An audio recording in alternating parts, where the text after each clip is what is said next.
Assalamualaikum warahmatullahi wabarakatuh.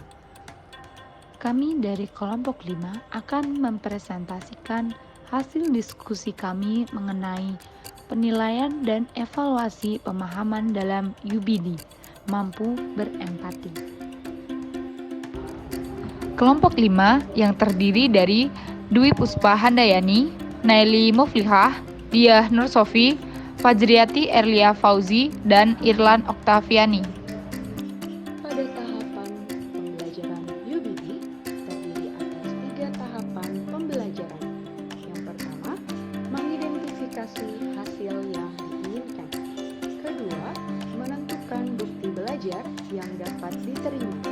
Dan ketiga, merancang instruksi pembelajaran yang sesuai dengan tujuan. Dalam pembelajaran UBD terdapat 6 aspek. Yang pertama adalah menjelaskan, yang kedua menafsirkan, yang ketiga menerapkan, yang keempat perspektif, yang kelima berempati, dan yang keenam pengetahuan diri. Penilaian dan evaluasi dalam pemahaman Understanding by Design atau UBD memiliki 6 aspek, salah satunya kemampuan empati. Peserta didik dikatakan memahami ketika ia bisa berempati dengan memahami secara sensitif apa yang dipikirkan orang lain. Di dalam kemampuan empati terdapat 5 indikator yang akan dicapai, yaitu yang pertama sensitif, yang kedua terbuka, yang ketiga reseptif, yang keempat perseptif, dan yang kelima taktis atau touchful. Indikator pertama yaitu sensitif. Sensitif kaitannya dengan kemampuan berempati, yaitu peserta didik peka terhadap permasalahan, peserta didik ikut merasakan apa yang dirasakan oleh orang lain. Hal ini dibangun berdasarkan kesadaran diri, adanya kemauan dalam peserta didik untuk peka terhadap perasaan orang lain. Indikator yang kedua adalah terbuka.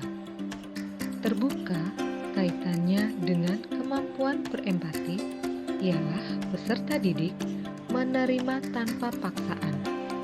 Dalam proses pembelajarannya, peserta didiknya akan menerimanya dengan sepenuh hati tanpa ada paksaan dari dirinya sendiri. Indikator yang ketiga adalah reseptif. Reseptif kaitannya dengan kemampuan berempati ialah peserta didik tanggap terhadap anjuran orang lain, yaitu saat peserta didik mendengarkan dan mengikuti instruksi untuk saling tolong-menolong antar sesama manusia.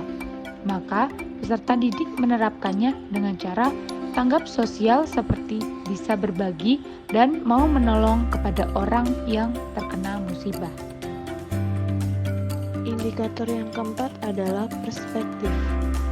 Perspektif kaitannya dengan kemampuan berempati, ialah peserta didik memiliki kesadaran yang tajam. Peserta didik cepat melihat, memahami, atau menyadari sesuatu. Selanjutnya, indikator kelima adalah taktis atau tactful. Taktis atau tactful kaitannya dengan kemampuan berempati peserta didik, ialah dengan siasat atau perencanaan yang teliti. Peserta didik bijak dalam melakukan perencanaan. Peserta didik diharapkan mengambil keputusan dan mengerjakan sesuatu dengan benar. Berpikir sebelum bertindak. Sekian materi yang dapat kelompok 5 sampaikan. Kurang lebihnya mohon maaf. Wassalamualaikum warahmatullahi wabarakatuh.